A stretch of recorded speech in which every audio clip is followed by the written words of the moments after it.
18e jour de préparation. Au nom du Père et du Fils et du Saint-Esprit. Amen.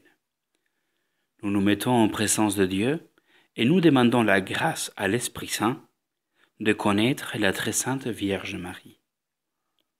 Nous allons suivre les points 144 à 151 du traité de la vraie dévotion à Marie.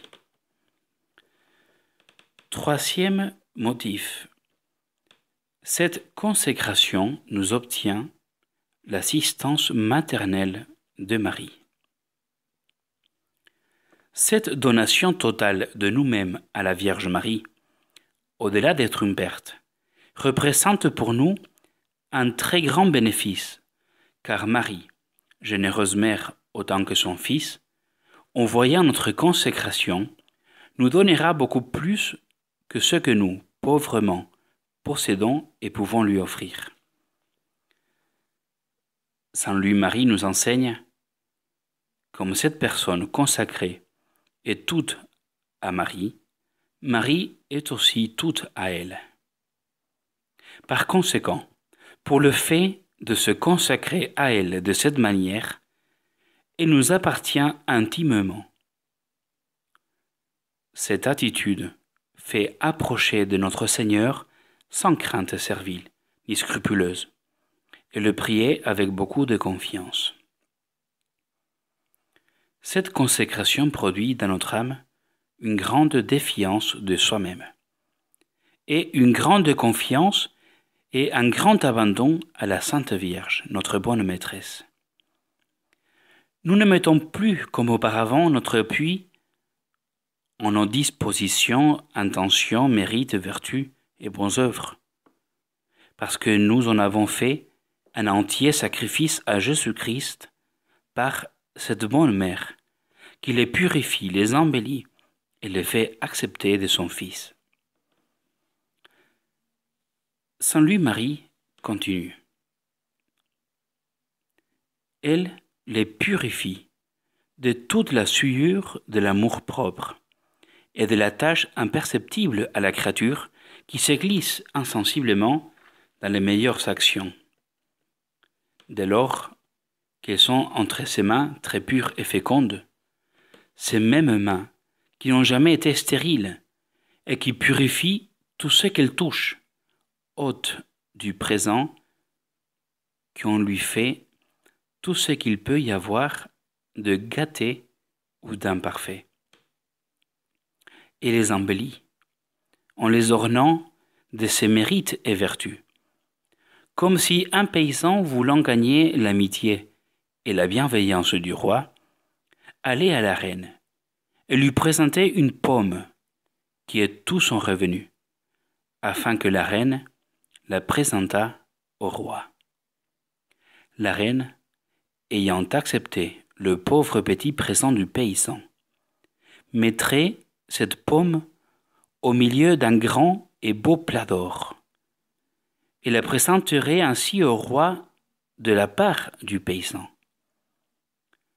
Pour l'or, la pomme, quoique indigne en elle-même d'être présentée à un roi, deviendrait un présent digne de sa majesté, eu égard au plat d'or où elle est et à la personne qui la présente. Elle présente ses bonnes œuvres à Jésus-Christ, car elle ne garde rien de ce qu'on lui présente pour soi en dernière fin. Elle renvoie tout à Jésus-Christ fidèlement. Si on lui donne, on donne nécessairement à Jésus. Elle fait accepter de Jésus ses bonnes œuvres, quelque petit et pauvre que soit le présent, pour ce Saint des saints et ce Roi des rois.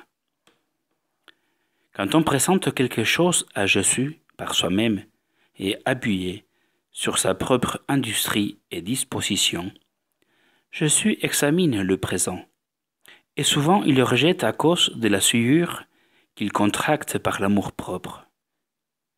Comme autrefois, il rejeta les sacrifices des Juifs tout pleins de leur propre volonté. Mais, quand on lui présente quelque chose par les mains pures et virginales de sa bien-aimée, on le prend par son faible. S'il m'est permis d'user de ce terme, il ne considère pas tant la chose qu'on lui donne que sa bonne mère qui la présente. Voilà notre consolation. Nous avons une avocate si puissante qu'elle n'est jamais refusée, si industrieuse qu'elle sait tous les secrets de gagner le cœur de Dieu, si bonne et charitable qu'elle ne rebute personne, quelque petit et méchant qu'il soit. Quatrième motif, cette dévotion est un excellent moyen pour procurer la plus grande gloire de Dieu. Cette dévotion fidèlement pratiquée est un excellent moyen pour faire en sorte que la valeur de toutes nos bonnes œuvres soit employée à la plus grande gloire de Dieu. Presque personne n'agit pour cette noble fin, quoiqu'on y soit obligé, soit parce qu'on ne connaît pas où est la plus grande gloire de Dieu, soit parce qu'on ne la veut pas.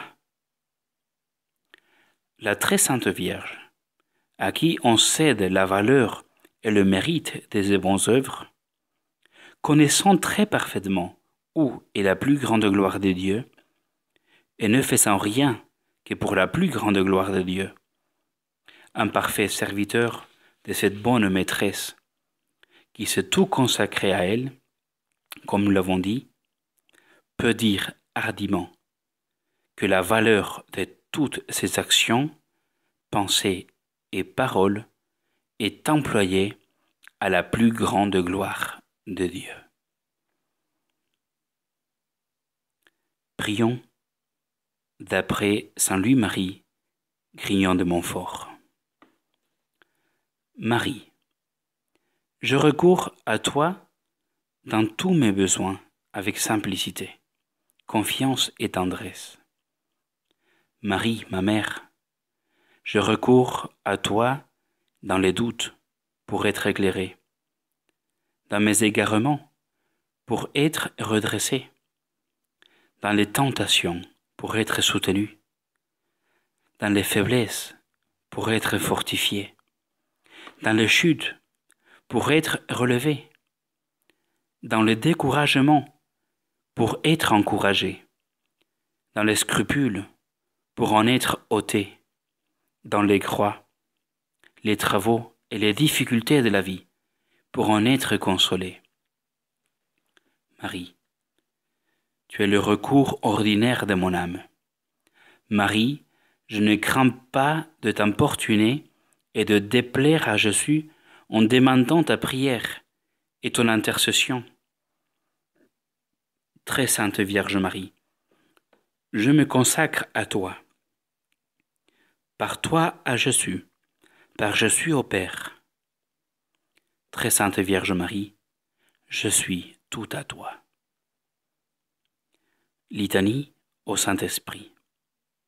Don du Dieu très haut, viens à nous. Source de grâce, viens à nous. Feu sacré, viens à nous. Onction spirituelle, viens à nous. Esprit de grâce et de prière, viens à nous. Esprit de componction et de confiance, viens à nous.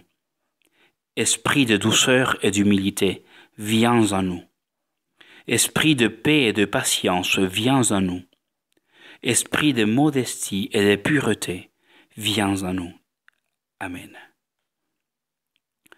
Vous pouvez suivre la lecture suggérée, l'exhortation de Saint Bernard à la confiance.